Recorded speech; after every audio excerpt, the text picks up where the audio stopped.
السلام علیکم دوستو، آپ دیکھ رہے ہیں مبین اقبال یوٹیوب چینل، جس میں ملتی ہیں آپ کو نئی نئی کہانیاں۔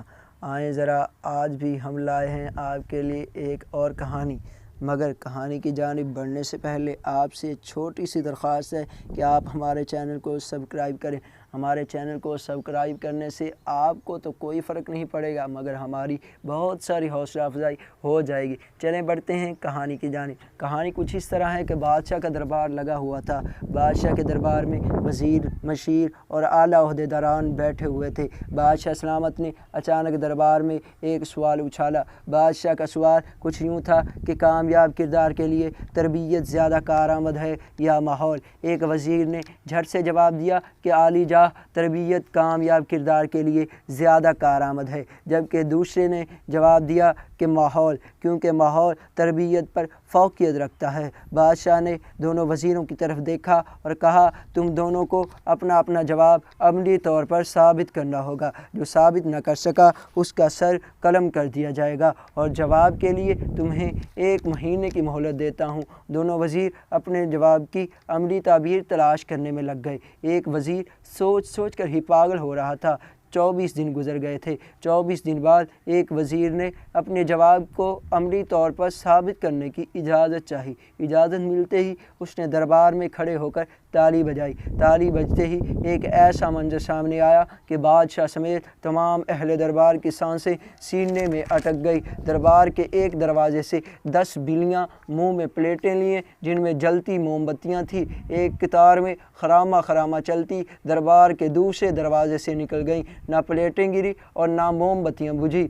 اب دربار تعریف کے نعروں سے گونج اٹھا۔ اس وزیر نے بادشاہ کی طرف دیکھا اور بولا، حضور، یہ سب تربیت ہی ہے جس نے جانور تک کو اس درجہ نظم و ضبط کا عادی بنا دیا۔ بادشاہ نے دوسرے وزیر کی طرف دیکھا۔ اس وزیر کو اپنی موت سامنے نظر آ رہی تھی۔ وہ وزیر دربار سے نکل آیا۔ تب اس وزیر کو ایک شخص نے ایک فقیر کا بتایا۔ وہ وزیر 2 دن کی مسافت طے کر کے فقیر کے پاس پہنچا۔ وزیر کی جان پہ بنی ہوئی تھی اور فقیر بات ہی نہیں سن رہا تھا۔ آخر طویل منت سماجت کے بعد فقیر نے سر اٹھایا اور وزیر سے کہا، بول، کیا کہنا ہے؟ وزیر نے سارا قصہ سنایا اور کہا کہ دی ہوئی مدت میں صرف 4 دن باقی رہ گئے ہیں۔ اب میرا فیصلہ آپ کے ہاتھ میں ہے۔ فقیر نے سر جھکایا اور بولا، واپس جاؤ اور بادشاہ سے کہو کہ 30ویں دن تم بھرے دربار میں ماحول کی افادیت بیان کرو گے۔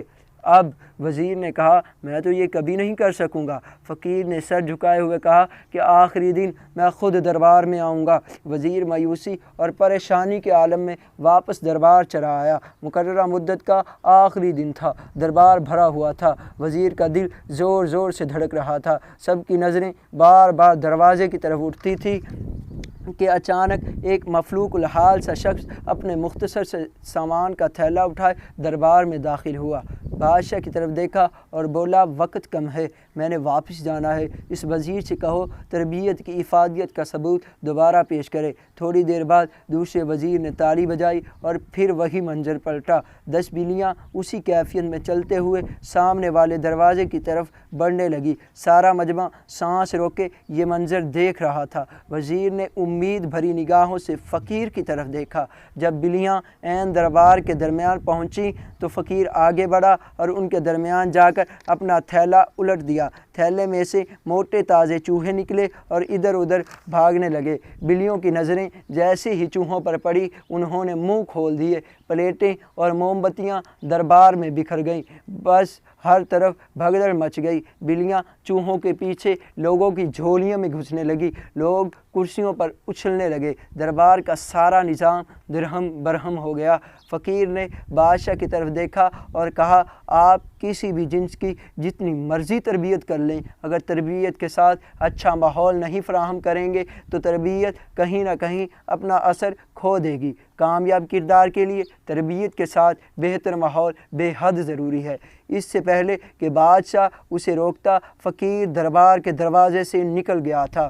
ہمارے ہاں بھی ساری ذمہ داری استاد پر ڈال دی جاتی ہے۔ یہ نہیں دیکھا جاتا کہ گھر کا ماحول کیسا ہے، محلے کا ماحول کیسا ہے اور دوستوں کا ماحول کیسا ہے۔ دوستوں، ہمیں کامیاب بننے کے لیے بہتر تربیت کے ساتھ اپنے ماحول کو بھی بہتر کرنا ہوگا۔